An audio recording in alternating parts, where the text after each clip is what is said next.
For many people, first sex and first love are defining experiences they'll never forget. He'd choose you to take his virginity over anybody. Really? This is a film about what happens in our bodies and brains as we begin our sexual lives.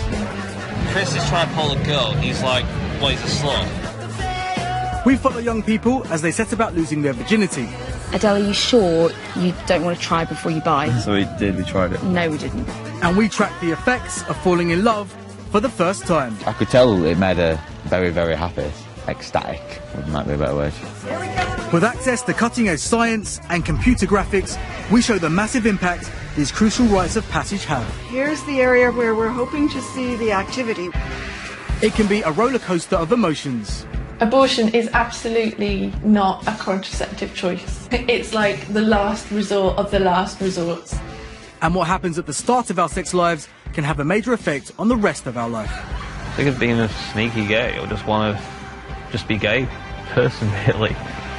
Through the highs and the lows, this is the inside story of how sex works. Sex is good. It was really fun.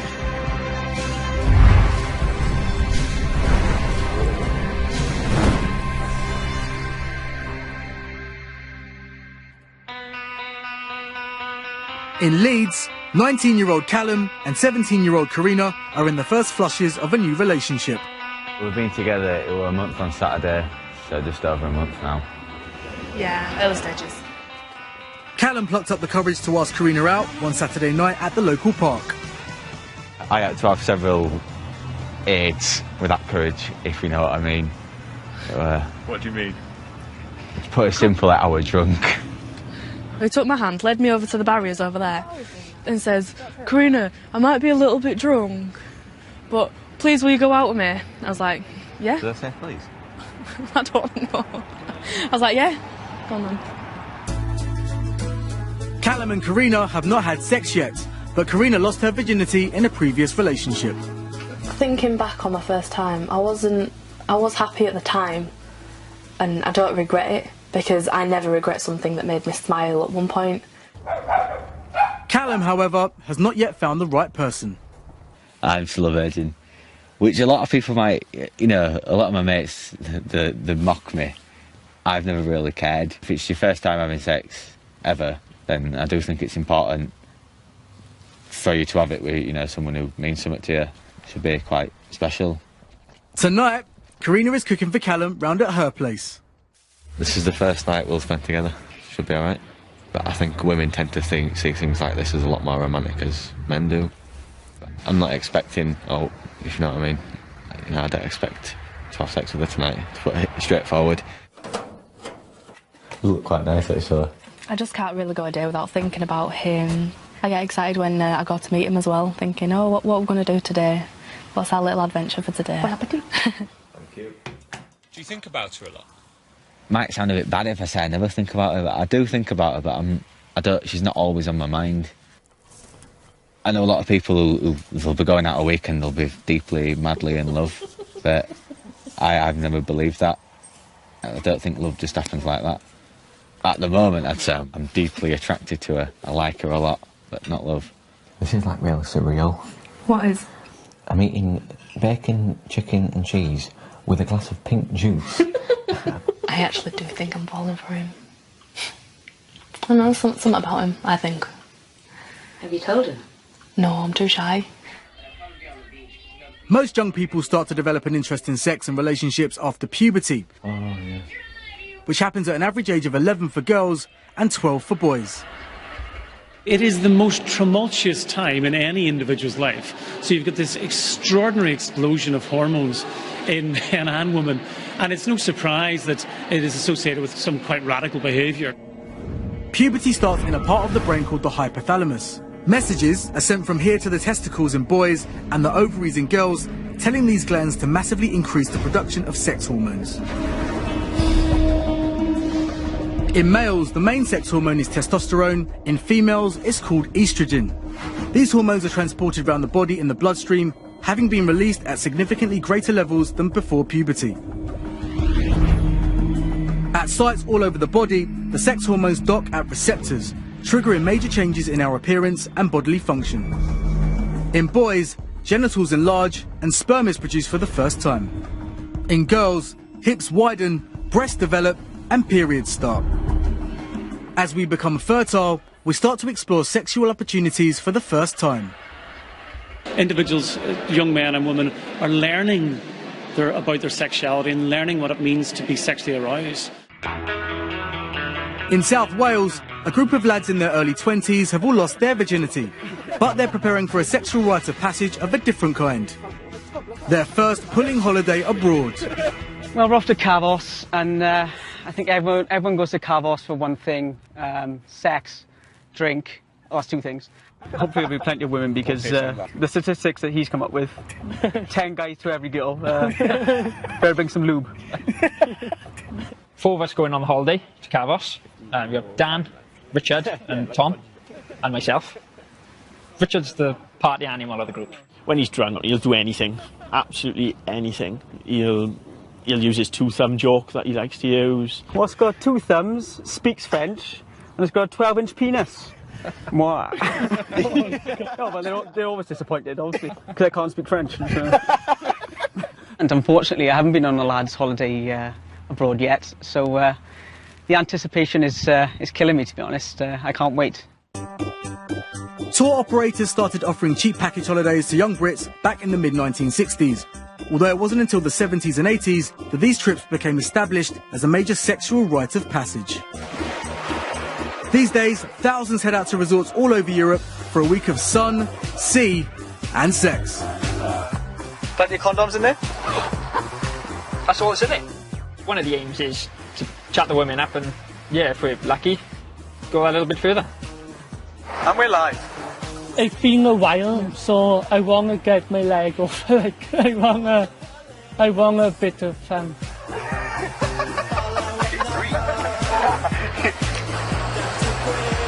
I'm 23 now. I can't really be going on these holidays much longer. I have to get out of my system. I think it'll be epic, I think. Memorable.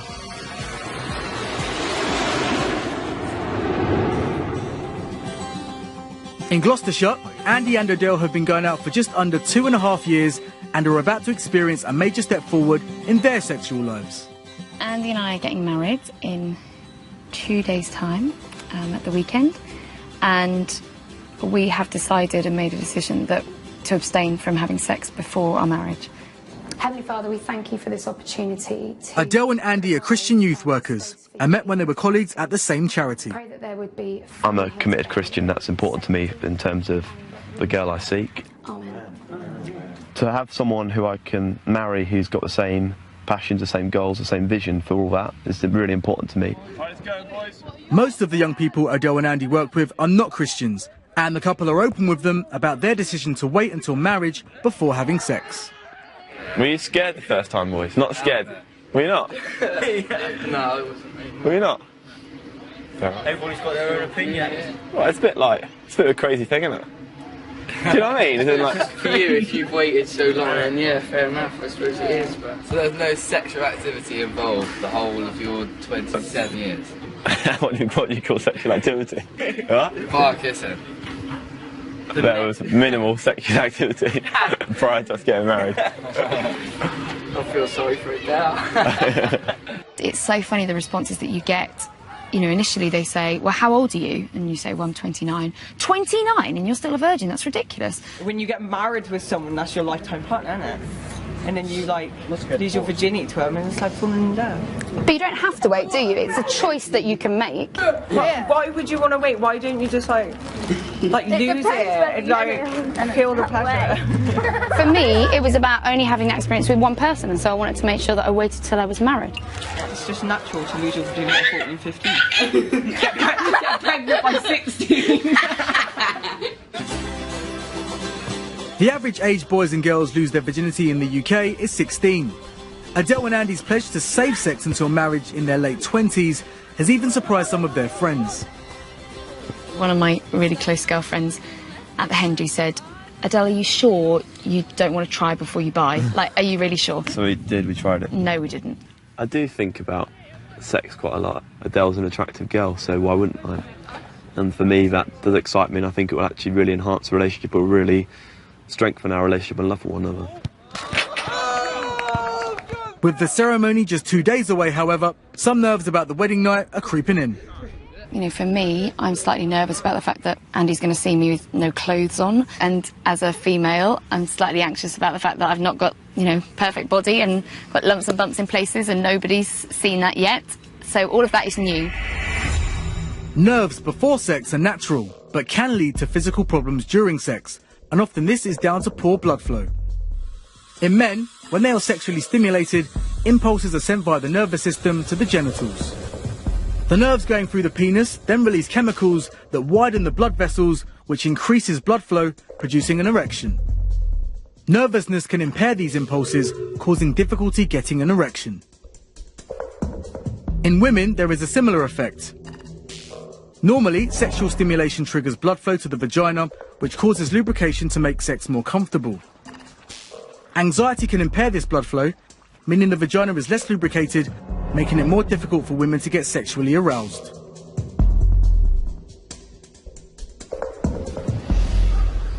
Over in Cavos, the lads from South Wales have their own problems to deal with, as their dreams of a sex-fueled holiday in the sun seem a little optimistic.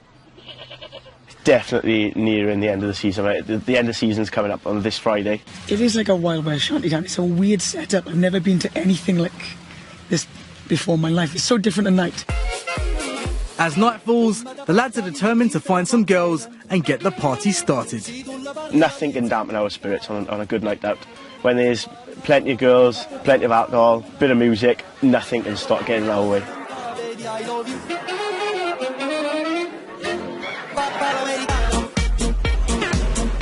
The boys are 3 days into their holiday, and sex has not yet been a major feature. When it comes to kissing girls, however, one member of the group is way out in front. Tell me who's been the most successful so far. Well, the most successful, I'd say, is myself. Met a different girl every night. I think that makes me sound quite bad, actually. Griff's doing great, as per usual. Bit of a reflection on last night where he's pulled and he's just going back for seconds, I think. He loved a bit of secondary dessert, so to speak. He was trying to find her erogenous zones and he couldn't find it. So I had to find it for him. I said it's her neck. If you look, he's kissing her neck all the time. That is her main erogenous zone. When we kiss, our bodies go into pleasure overdrive. The lips and tongue are packed with nerve endings that are incredibly sensitive to stimulation. This sparks the release of the feel-good chemical dopamine by nerve cells in the pleasure centers of the brain. When dopamine attaches to receptors on neighboring nerve cells, it triggers feelings of euphoria and excitement all over the body. Some scientists believe kissing could be about much more than a fleeting moment of passionate pleasure. As more kissing leads to more release of other chemicals, such as the hormone oxytocin, which further stimulates bonding and desire between couples.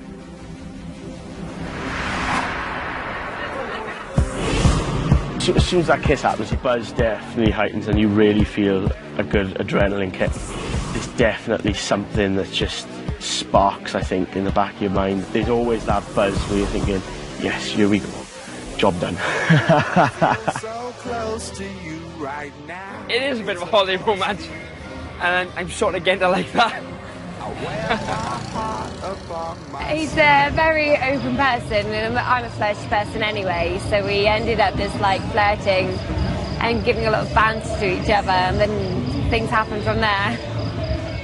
Well, as you can see then, the night's gone pretty well, I think. I think we're getting a really night, I think. If you know what I mean. What was that for? Ow! As the happy couple call it a night, the other lads consider their options. I'm good best man. I'm gonna be good Oh, best man. go on, girls, go on, please. Bonjour, hello. Oh, nice, nice. That's lovely. I'm going for some more funny. Richard, don't leave me. Once our sex drive kicks in, we're naturally motivated to find a partner.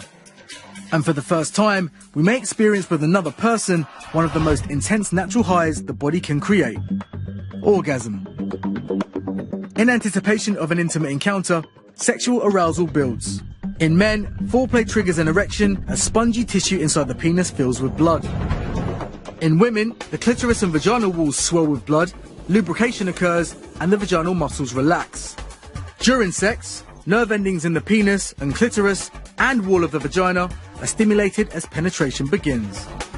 Nearing orgasm, both male and female brains crackle with activity and some 80 different areas become increasingly active. At climax, the brain sends signals through the body's nervous system to generate the physical and sensual effects of orgasm. In men, the result is muscles inside the base of the penis contracting vigorously, causing ejaculation. In women, waves of vaginal contractions are set in motion, spasming every 0.8 seconds. A few moments of pleasure, then it's over. For many, these intense sensations can be a formative experience as we begin our sexual lives. Finding a sexual partner is not the only challenge we face in our early sex lives. 23-year-old Martin had a confusing time when his sex drive kicked in as a teenager. I always saw myself different to anyone else at high school, really. I just fancied men for a long time, and I just didn't want to accept it. I thought, okay, I just need to sleep with a girl. Maybe I might end up turning straight then. It's a stupid idea, I know, but that was my way of thinking back then. I kissed a girl from college. It just felt wet and not really into this. Okay, I want to get out now. It was just kind of like that. Around 6% of the UK population identify themselves as gay, lesbian or bisexual. I don't understand myself. I don't get why I'm gay. It's not exactly, what would you like to be, straight or gay? Push a button to decide. And it doesn't work like that. Throughout the last century, most scientists believed people were gay because of childhood experiences and how they were brought up. By the 1990s, however, these theories started to fall out of favour. There's one good way of shooting them down, and that is to look at the development of sexual orientation in the children of gay parents. Most of those kids are heterosexual, roughly about 95%, let's say, and the remainder are gay, which is perfectly consistent with what you'd get by chance. In 1993, biological theories to explain why some people are gay hit the headlines. Scientists in the United States say they've uncovered new evidence which supports the theory that homosexuality might be hereditary. Inside each cell in our body lie our chromosomes. They hold thousands of genes that tell our bodies how to develop and function. Scientist Dean Hamer studied 40 pairs of homosexual brothers and found that the majority shared a set of 5 markers on the long arm of one chromosome, the X chromosome. It suggested there was a gene or genes in this area that might influence our sexuality. Dean Hamer's finding was really controversial at the time because it challenged the orthodoxy of particularly those in the anti-gay camp who argued that sexual orientation could be changed. Dean Hamer's study has never been well replicated, and scientists have still not definitively identified a gay gene or genes. Science continues to look to our biology, however, and recent theories have explored how hormones might influence our sexuality. So one of the ideas about how hormones might organise sexual orientation is that gay men are exposed to lower levels of testosterone in the womb. If you have just the right amount of testosterone, then you develop into a heterosexual. But if you have too little testosterone or too much, that causes shifts in the female typical direction. Once Martin realised he was gay, he decided to tell some close friends at college. I was shaking, I could hardly breathe. To say the words I'm gay was like lifting the heaviest weight you can think of. And it was the most scariest thing I've ever done in my life. Nothing beat that. We used to ask him, have a bit of banter with him saying you're gay and stuff like that, but we didn't actually know for sure, but when he actually told us, we was all alright with it. Despite coming out to his friends, Martin has yet to tell his mum he's gay. There were many times I've wanted to tell her, Mum, I'm gay. But I'm always it's Mum, nothing. As a result of not being fully out, Martin has never really explored the gay scene. I feel comfortable in the straight world. I don't know anyone in the gay scene. I don't know any gay people. All my friends are straight. But going out to straight bars can have its frustrations for Martin when his mates start pulling. Chris is trying to pull a girl. He's well, he's a slut. When he talks to me, he's just like, oh, I shagged this bird and I did that to him. I'm like, Chris, I don't want to know. I'm freaking jealous. It's like everyone else on the pool. It's like, well, it's easy for you, mate. You're straight. You're in straight clubs and pull. I'm a gay guy who goes straight clubs and I can't pull. Well, obviously, if he's attracted to a straight man, if he says something, he could get a punch on the nose, because that's the way of society, you see, so... Even when the gang move on to a drag bar, Martin's mate Chris looks more at home than him.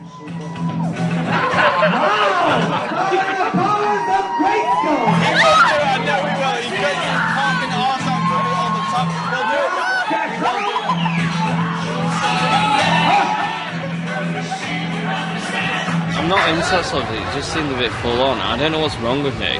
I feel like I'm mad in the head. It's like I'm a gay guy who likes straight clubs, but when I get into gay clubs, I might get nervous. And I don't know what to do. It's like I feel trapped. For Martin, the key to his feeling comfortable with his sexuality is finally coming out to his mum. If I tell her, I can feel free to bring home a guy if I'm in a relationship with him. I don't have to prance about anymore. So it would change my life. No more sneakiness. Chris, what were you thinking? With what? You got your arse out in front of everyone. So how are you feeling today, Callum? I'm okay. Callum and Karina have been spending every day together, and the relationship has entered a new phase. Expand your feelings of how you're feeling. I'm fine. We were down on this little island thing, and he's like, Karina, come over here, I need to talk to you. I was like, okay then. But it's like, Karina, I might be a hypocrite, I've told you before, but I think I do actually love you. And my heart just exploded really. I was like, oh wow. Had you planned to say it? No, it was quite spontaneous. I was just with her and I thought, I actually love her, so I'll tell her. She's brilliant. For like the next week or so I had a massive smile on my face. I was like, say it again.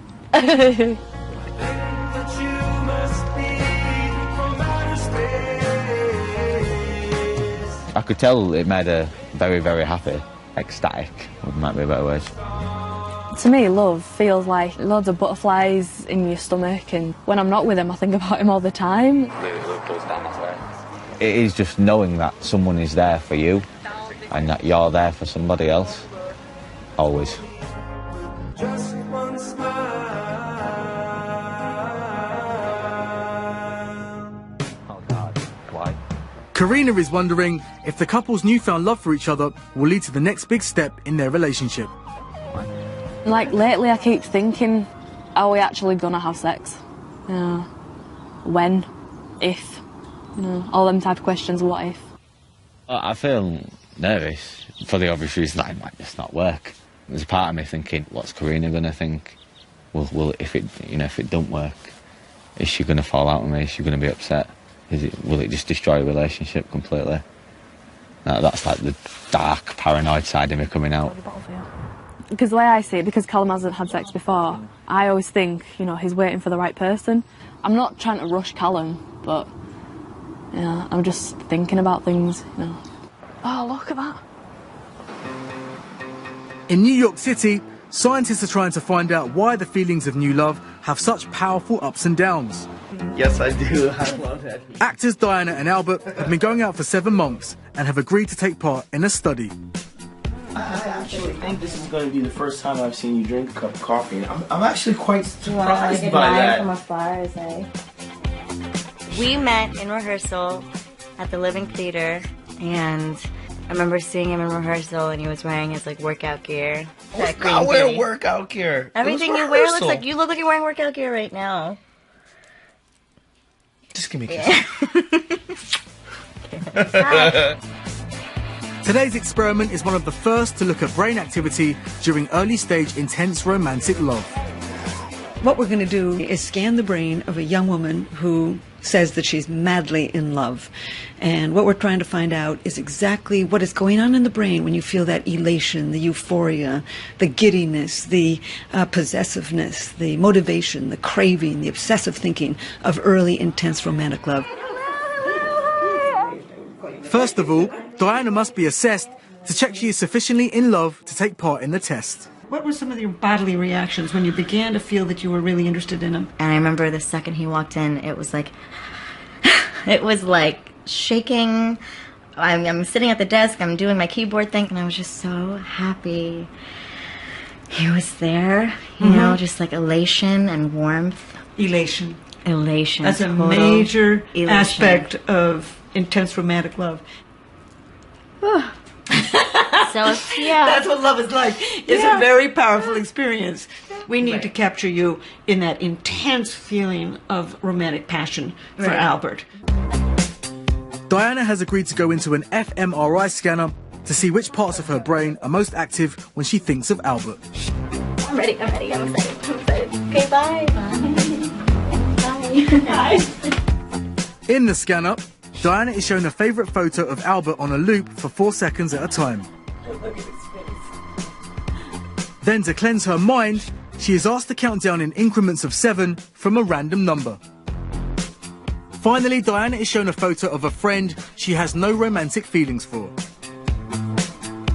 The research team is looking for differences in brain activity when Diana thinks of Albert compared to when she thinks of her friend. Well, here's the area where we're hoping to see the activity. We're hoping the scanner can pick this up because we know it's there. Right. It's just a little factory near the base of the brain, right? And the team suspect the ventral tegmental area in the brain is particularly active in the first stages of romantic love, releasing large amounts of the chemical dopamine.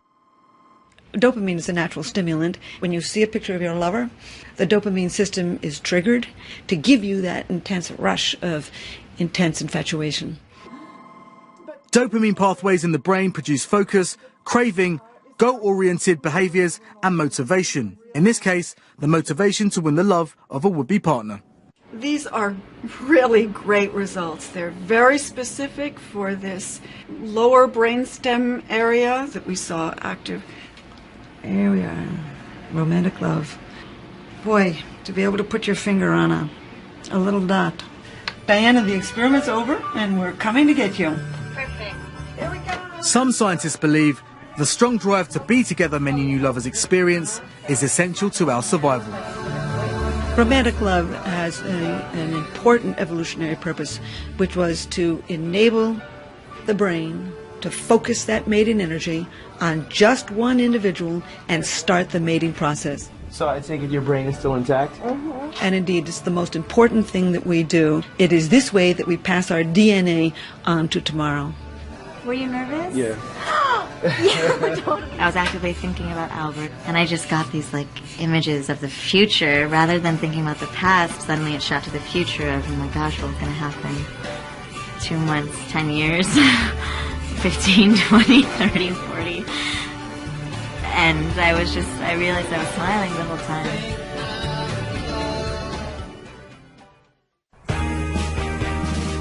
Today, Odell and Andy will celebrate their love in front of 500 guests when they get married. And after the ceremony, they'll be free to explore sex for the very first time. It still doesn't really feel like it's my wedding day, but I don't feel nervous, I just feel really excited. Andy and his ushers are posing for pre-wedding photos when word comes through from the bride's house. She's wearing white, apparently.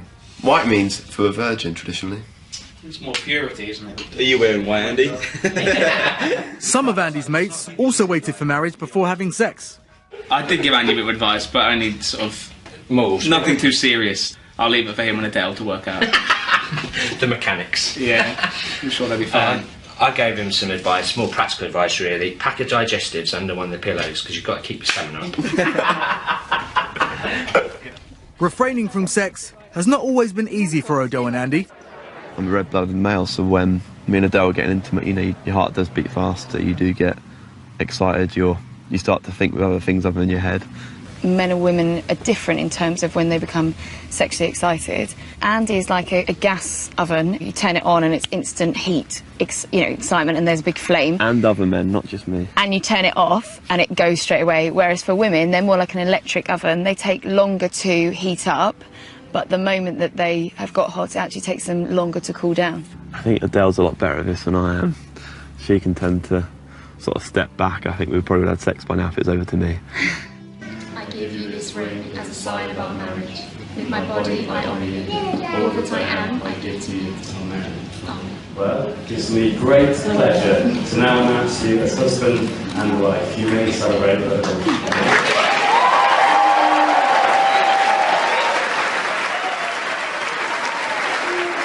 It would be fantastic when we do have sex in like the context of marriage, and the fact that we can both enter that without having previous sexual experience is fantastic.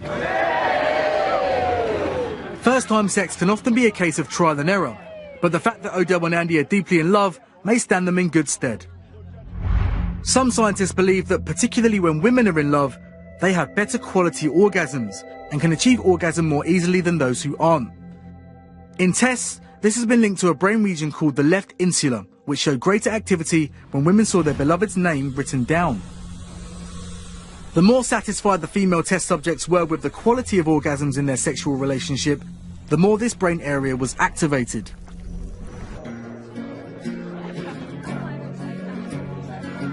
I've had the most perfect day ever. I'm never intending to do this again, so it's the best thing that's ever happened. It's just great. It's such a fantastic reception. Lots of people here that I love and respect, which is amazing. Obviously, just to share that with Adele is incredible. At the reception, conversation turns to the wedding night. We've talked openly about obviously tonight and the night and what it might be like and what to expect and all those type of things. And I think they're looking forward to an awful lot. In fact, you can't see them now. They might even... We would view sex as something much more than a physical act. It's got emotional aspects to it. Within a loving context, and it is fantastic because it's that relationship that leads to good sex. It's that love, that commitment, but it leads to a good sex life.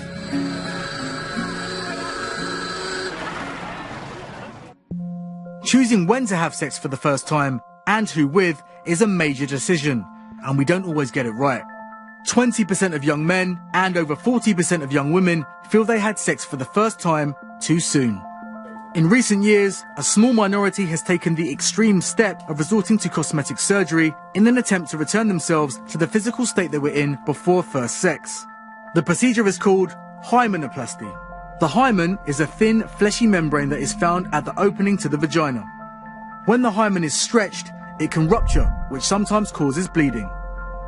For a long time, it was believed an intact hymen was evidence of virginity, and that it would be broken the first time a woman has penetrative sex. However, the hymen can be ruptured in many different ways, such as horse riding or through the insertion of a tampon. Despite this, in some cultures, the hymen is still symbolic of virginity.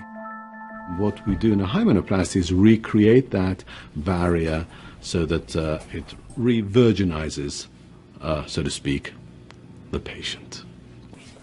Today's patient is Judy, a committed Christian who regrets losing her virginity to a high school sweetheart. She's asked to be anonymous as she feels she will be ostracized if it becomes public she's not a virgin.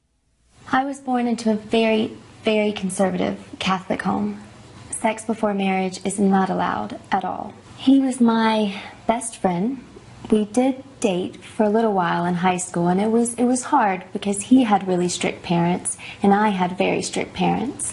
He had told me that he was in love with me. He did propose to me. So I said yes, and we're engaged, and then one night it just happened. Judy and her boyfriend had sex once. Then 2 months later, he disappeared. She eventually caught up with him on Facebook. He messaged me back saying, "I'm sorry to tell you this, but I got married a week ago. I met the most amazing girl ever, and I had to leave because I loved you too much." I was in shock. I gave him my virginity. I gave him something sacred that at the time I felt like I wasn't going to get it back, ever. Hymenoplasty costs between £2,000 and £4,000 and is relatively rare, with this clinic in the US performing just 7 procedures a year. The first step is to expose the area so that one can actually see what is going on. You can maybe feel a little pinch. And in the second step, the edges are freshened up. I mean, cutting the old scar that has formed on the free edge of the hymen, allowing a bleeding edge to form. And then the final step is a suture on the outside layer of the hymenal wall that faces the exterior. Now, of course, you don't want to tighten it too much, otherwise, the next time you have sex, it will be exceedingly difficult. Nothing can change how Judy lost her virginity, but she hopes this procedure will make her feel more comfortable about the prospect of first sex with her current partner, who she thinks she will one day marry. He wants to know that he is the only one I have ever been with. The night of the wedding, he is expecting to see blood on the sheet. So here's now the repaired hymen. After a few months, I don't think even the doctor would be able to tell. Maybe I won't be that 100% virgin that I once was, but I will be one again, and that's what I'm looking forward to, just being a virgin again and being myself. In Kavos, it's another night on the pool, and the lads are reaching for a spot of Dutch courage. The booze is really cheap. I tried loads of cocktails, fist bowls. Sex on the beach. Blue Lagoon. The head fucker. Where we come from, they don't really serve those sort of drinks. They don't measure your shots. It's purely just slapped in a glass. Let's go. Really good. Very, very messy. There's a loads of atmosphere in that. But yeah, it's class. As the booze flows, the lad's confidence with women seems to rocket. If I didn't have a drink, I probably wouldn't approach them. I think it stops you from thinking about what you're going to say. When we have an alcoholic drink, it washes down to the stomach and into the small intestine, where it rapidly absorbs into the bloodstream and is sent pumping around the body and to the brain. In the part of the brain responsible for social inhibitions, nerve cells talk to each other by sending chemical messages that influence how we act. If we see someone we fancy but can't get the courage to talk to them, it's messages sent from this area that are inhibiting us. Alcohol depresses the ability of this part of the brain to send and receive these chemical messages. And we become much less inhibited and much more self-confident with potential sexual partners.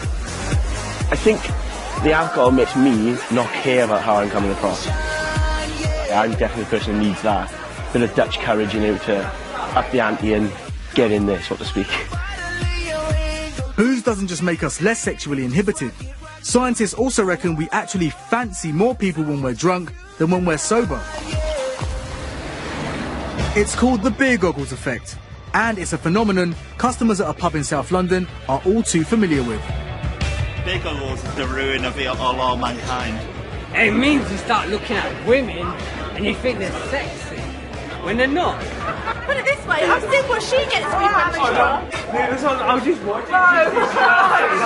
Scientists Lewis Halsey and Jörg Huber are carrying out an experiment to find out why people might appear more attractive after a few drinks. Their study is based around the idea that alcohol might affect our ability to detect asymmetry in the faces of others. People tend to find mates or potential mates or partners more attractive when they're more symmetrical. It's all about finding a mate that will provide good genes to go with yours for your offspring and will also likely provide for your offspring well. You will be shown 20 pairs of faces. Okay. And your job is to decide which one is more attractive. Okay. Yeah, so I'm finding you very attractive at the moment. Yeah, that's kind of you to say.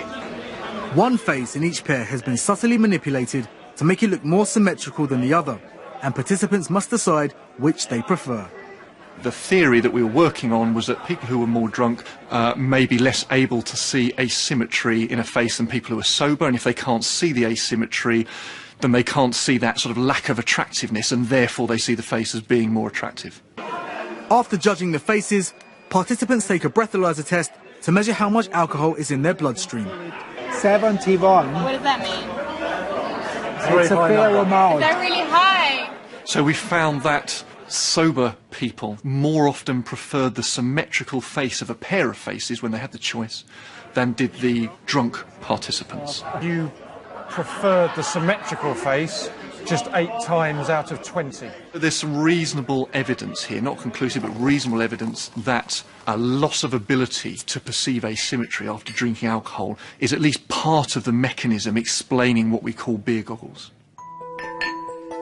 Drinking and dating may be fun, but winding up with someone we don't fancy is not the only risk attached.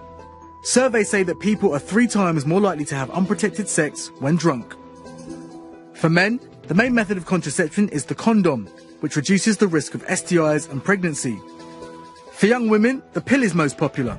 It won't protect against STIs, but is around 99% effective in preventing pregnancy if used properly. It caused a storm when it came out in 1961. This little white tablet is more explosive than dynamite. What its effect will be on the future of mankind is something nobody can foretell. The pill prevents women from getting pregnant by interrupting the normal hormonal changes that control the menstrual cycle. Normally, hormones trigger the growth of what are called follicles in the ovaries of women, and every month, one of these follicles dominates the others in size and releases an egg which can potentially be fertilized by sperm. The pill slows the release of certain hormones which restricts the follicles from growing, and by extension, an egg from growing and being released for fertilization. The pill is only effective, however, if users remember to take it every day. Victoria went on the pill when she became sexually active in her late teens. I finished school at 18 and I'd kind of messed up my final year. I'd struggled with depression and things like that and had been just going out and drinking a lot. I was sleeping with a lot of people and I thought I was having fun, but when I look back at it now, I think probably 80% of the time I probably wasn't having fun. I think it was more desperation. Victoria's chaotic lifestyle meant she often forgot to take her pill. When I went home with somebody, I would know that I was going to have unprotected sex. I knew that I was going to be stupid. Just can't talk about it with people back then. Couldn't do it. Didn't want them to talk about it. Didn't want to have to deal with that kind of thing. Too much reality. I knew that the last person I'd slept with, I just knew that I was pregnant. I knew it, and it was a miracle that it hadn't happened sooner. After confirming she was pregnant, Victoria went to her parents with the news. And they both came in to the lounge and just sat next to me on the sofa and just held my hand and just asked me what I wanted to do. And they were amazing. I told them that I didn't want to be pregnant, you know, I didn't want to have a baby. And they just said, okay. Abortion was legalised in the UK in 1967. The pro-life lobby argue abortion goes against the rights of an unborn child. There's been over 4.5 million unborn children killed by abortion. Pro-choice groups view legal abortion as a major step forward in women's rights. Before 1967, the Home Office statistics showed that between 30 and 50 women a year died as a result of criminal abortion. Abortion rates increased slightly last year, and nearly 190,000 were performed in England and Wales. When Victoria opted to have an abortion, she felt she was just not ready to cope with becoming a mother. I wasn't willing to give up my life, you know. Messed up as it was, I wasn't willing to change it that massively. When she arrived at hospital for her abortion, Victoria was sent for an ultrasound scan.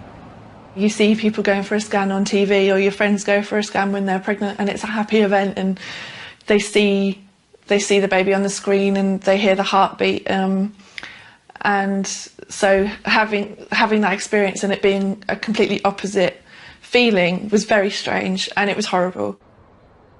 Victoria had her abortion and left hospital the same day. A week later, however, she started to experience painful stomach cramps. The pain was so bad that it would wake me up in the night, and I was doubled over, like, in excruciating pain. No painkiller would make it better. After 3 weeks, the pain stopped and she experienced a heavy vaginal discharge. I have no idea what it was, but it was something, and it was big, it was round, it was grim. It was nasty. I went to my GP straight away, and they basically said that it was remnants of the stuff that they had failed to suck out of my womb, basically, when I'd had the abortion. It was horrifying. What happened to Victoria occurs in just 1% of cases. Despite the complications she went through, she doesn't regret having an abortion. In the 7 years since her procedure, she's travelled widely and has met her partner. The couple are now planning their wedding. Abortion is absolutely not a contraceptive choice. It's one of the most important things in the entire world, whether you have a baby or not. You have to, if you're not going to go through with that, you have to justify it. You have to, I have to live a better life.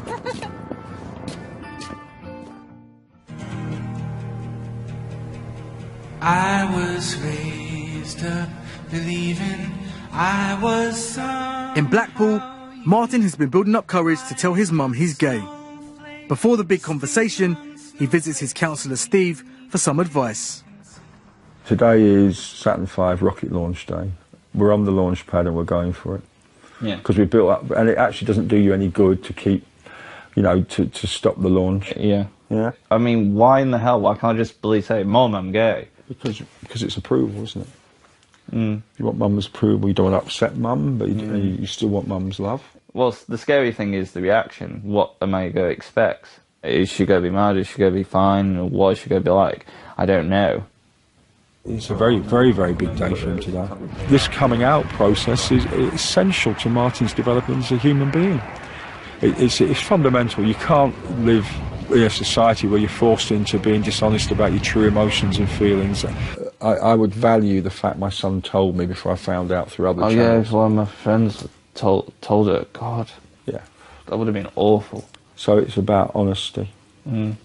So, off you go. Handshake. Okay. Go for it, bro. Okay. See you later, pal. We'll see. She's like the one person left that I'm so intimidated to tell. And I don't want it to be different with me in any way. So that's why it's a sort of big deal for me.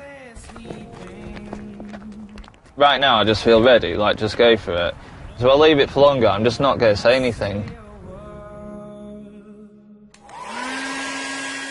It's Karina's 18th birthday, and she's getting ready to meet up with Callum, although their relationship has been strained this week. He hasn't spoken to me all day. I've seen him, not to talk to, but he hasn't texted me or anything. Kind of upset, really. Keeps changing. Karina's mate Becky is good friends with Callum too. Like when you're upset and I'll go over to him and be like, oh, this is bothering Karina, that's bothering Karina. The only thing that's bringing me down about it is that he's just hardly showing me any affection, but when he does, I'm real happy.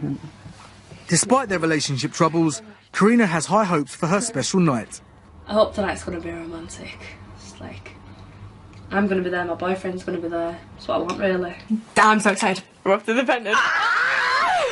Your love is like custody, you ever had wrong. Your kiss is good.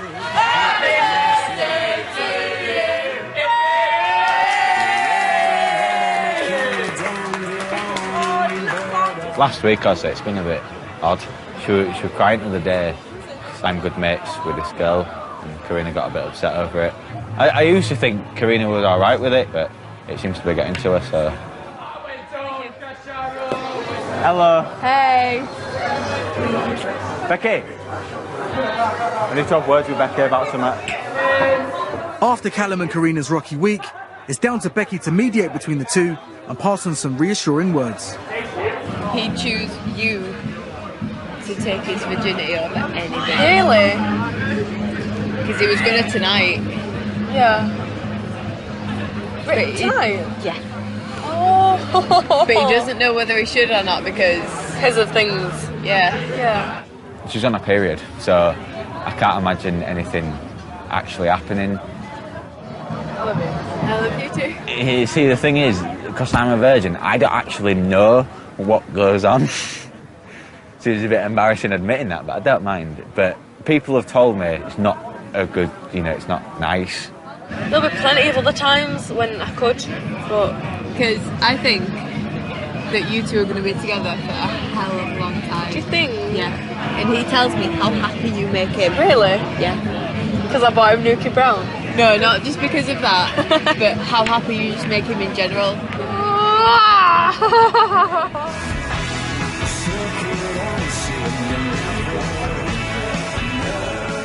If I was to lose my virginity, it would be her, because she's the special one. She's the woman in my life who I do love. Well, she's the best specimen of the female species I've ever met.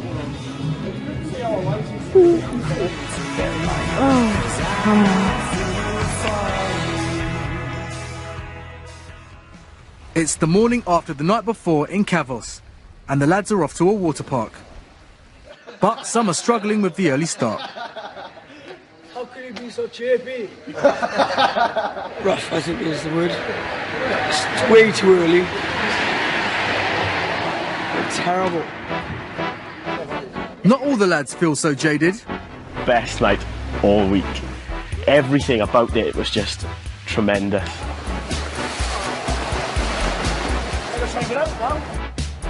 For one of the group in particular, the holiday has exceeded expectations. I found someone this week that she's one of the nicest girls I've met. Never really sort of been on a boys' holiday like this, so I didn't really know what to expect. But you see from on television programs, films, they're all sort of one-night stands, and so that's what I was sort of expecting. I didn't expect holiday romance, but no, I kind of like it. It's good. With one night left, the others are reflecting on their own performance. Is it a disappointment to you that you didn't have sex this week? Yes. It is a disappointment, really. Anything can happen. One more night, it will happen. Last night of the holiday now, so it's a bit of a long trip home. I think I'm going to take it easy tonight.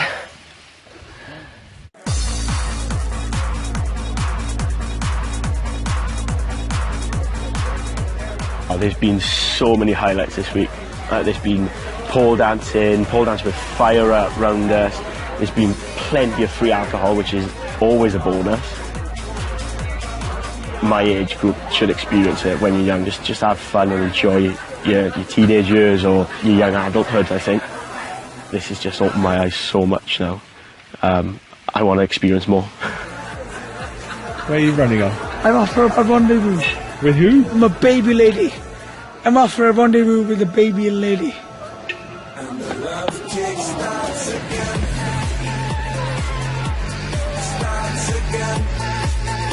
And the love kick starts again. This morning, Martin decided to tell his mum he is gay, and he was unsure what her reaction would be. Hello? Did you tell your mum? Yeah, I told her. She was out doing Pilates, and I was like, waiting out, I was like, crap, And when she came back, I was like, if I go somewhere private, do you? Yeah. Martin has been building up the courage to come out to his mum for over 5 years. Well, when he first came in, I think it was a bit like, I need to talk to you, Mum, and you think, oh my God, what's he done? I'm thinking, he's done something wrong, or he's in trouble with the police, or, something. So, so it wasn't as bad. I think my big thing is like, how do you know? Is it just a phase, you're going through? Because I suppose really I wanted him to say, yeah, it's a phase, but really, I'll be like what you want in the end, and I'll get married and I'll have grandchildren, and then you'll be happy. But, you accept these things. But, I did grill you a bit, didn't I? You did. So it was like half an hour of questions. And stuff on HIV, and have you kissed anyone before? Have you slept with anyone before? I'm like, oh. That's what mothers do. Oh, well, no. I mean, we're just the same as we were, really, aren't we? No difference, is there? Yeah. Still put up with you.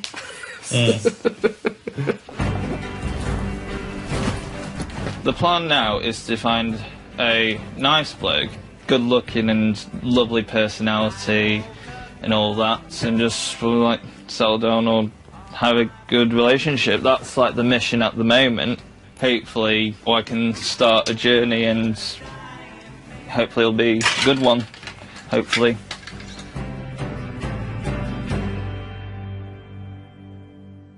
Odell and Andy are fresh back from honeymoon and are adjusting to living together for the first time. So far, so good. Yeah, exactly. I'm getting used to a flat being girlified. Goodbye to bachelor pad, so. Yeah.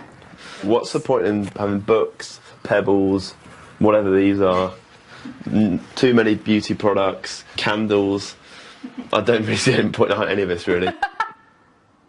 After 2.5 years together, marriage and moving in is not the only rite of passage Odell and Andy have been through.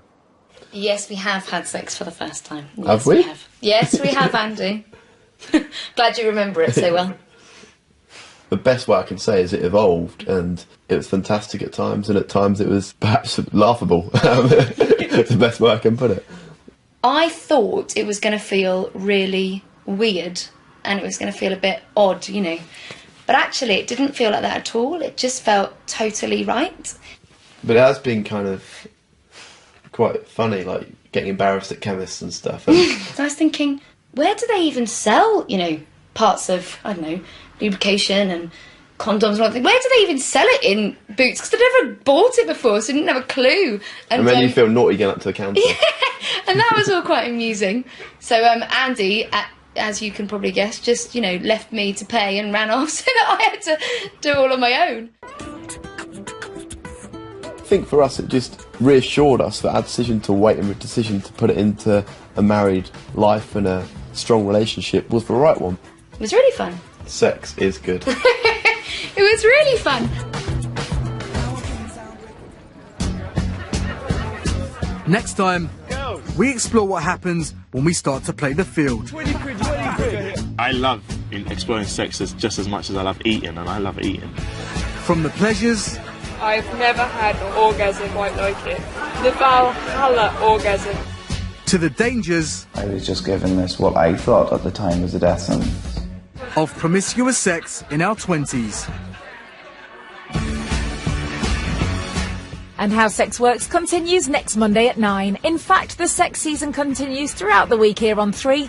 At 9 tomorrow night, we take a look online at websex and ask, what's the harm? Then on Wednesday at 9, funny man Jeff Leach fesses up to every single notch on his rickety bedpost in Confessions of a Sex Addict.